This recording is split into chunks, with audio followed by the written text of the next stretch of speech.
Assalamu alaikum viewers, myself Advocate Makbul Hussain Gupang and you are watching The Law with Makbul।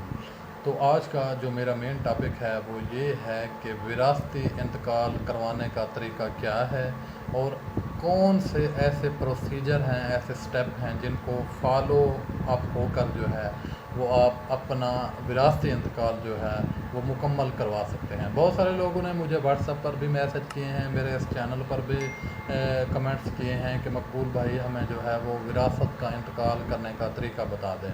تو آج میں آپ لوگوں کو 7 امپورٹنٹ سٹیپ ہیں جو بتاؤں گا جن کو جو ہے آپ فالو کر کے جو ہے وہ وراثت کا انتقال کروا سکتے ہیں۔ تو بڑھتے ہیں آپ کا قیمتی وقت ضائع کیے بغیر اپنے اس ٹاپک پر کہ وراثتی انتقال کیسے کروایا جاتا ہے۔ تو اس سے پہلے آپ لوگوں سے میری ایک ریکویسٹ ہے کہ اگر آپ لوگ میرے اس چینل پر نئے ہیں تو برائے مہربانی میرے اس چینل کو سبسکرائب کریں، لائک بھی کر دیا کریں اور میری ویڈیو جو ہے وہ شیئر کر دیا کریں تاکہ اس سے جو ہے کچھ میری حوصلہ افزائی ہو اور میں نیکسٹ جو ہے آپ کے لیے امپورٹنٹ ٹاپک لے کر آؤں۔ تو بڑھتے ہیں ٹاپک کی طرف۔ 7 امپورٹنٹ سٹیپ جس پر آپ فالو اپ ہو کر جو ہے وہ اپنا وراثتی انتقال جو ہے وہ آسانی کے ساتھ کروا سکتے ہیں۔ نمبر 1، فوت ہونے والے شخص کا جو ہے یعنی متوفی کا جو ہے ان کے وارثان میں سے اس کے وارث جو ہیں ان وارث میں سے ایک شخص جو ہے وہ کونسل سے اس کا جو ہے وہ ڈیتھ سرٹیفکیٹ بنوائے گا، ڈیتھ سرٹیفکیٹ ایشو کروائے گا۔ نمبر 2، نادرا سے FRC سرٹیفکیٹ جو ہے وہ جاری کروانا ہوگا کسی ایک وارث کو۔ نمبر 3، 2 عدد بیان حلفی جو ہیں وہ ایک وارثان میں سے کسی ایک کا اور ایک جو ہے وہ متعلقہ جو اس کا گاؤں ہے اس کے نمبردار کا بیان حلفی بھی لینا ہوگا۔ ایک ان وارثان میں سے ایک کا بیان حلفی اور جو ہے اس گاؤں میں سے جو نمبردار ہے اس کا ایک بیان حلفی لینا ہوگا۔ ان تمام پھر وارثان میں سے جو زندہ وارثان ہیں ان کو ظاہر کرنا ہوگا۔ نمبردار کا بیان حلفی، ان وارثان میں سے کسی ایک شخص کا بیان حلفی اور ان تمام وارثان کو زندہ ظاہر کرنا ہوگا۔ نمبر 4، اخبار اشتہار دینا ہوگا۔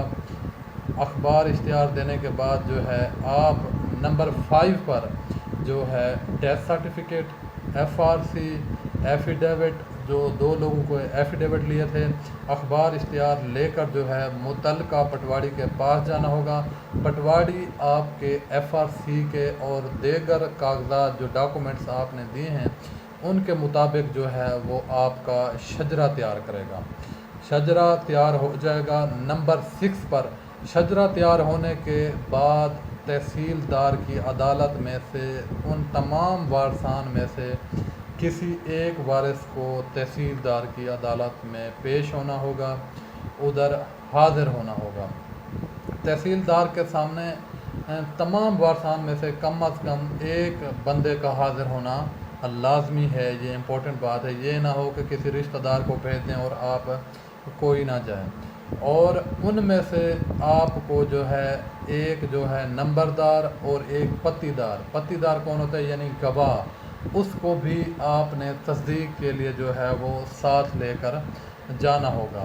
تو اب تحصیلدار کیا کرے گا، وہ پٹواری سے جو ہے وہ شجرہ لے گا اور اس شجرے کے مطابق وہ آپ کی جو جائیداد ہے، پراپرٹی ہے، اس کو جو ہے وہ آپ کا شجرہ ویریفائی کرنے کے بعد نمبردار سے اور ایک گواہ سے شجرہ ویریفائی کرنے کے بعد تحصیلدار جو ہے وہ فیصلہ لکھے گا جس میں شرعی جو حصص ہے، جو شرعی حصہ ہے وہ ان تمام لوگوں میں جو ہے وہ شرعی حصہ جو ہے وہ بانٹ دے گا اور اس پر جو ہے وہ فیصلہ لے کر اپنے دستخط کر دے گا۔ تو یہ تھا نمبر 6۔ نمبر 7 پر پٹواری شجرے کے مطابق جو ہے انتقال درج کر دے گا۔ انتقال درج کرنے کے بعد اور تحصیلدار کے دیے ہوئے حصے کے مطابق تقسیم کر دے گا کہ جب تحصیلدار نے فیصلہ لکھ دیا تو وہی فیصلہ جو ہے آپ پٹواری کے پاس لے کر آئیں گے۔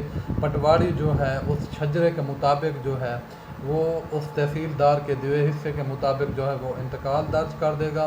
انتقال درج کرنے کے بعد جو ہے وہ تحصیلدار جو ہے پھر اس انتقال کو جو ہے وہ منظور کر لے گا۔ تو یہ 7 سٹیپ جو ہیں آپ نے فالو کرنے ہیں، تب جا کر جو ہے وہ آپ وراثتی انتقال جو ہے وہ مکمل کر پائیں گے۔ تو یہ تھا ایک آسان سا وراثتی انتقال کرنے کا طریقہ۔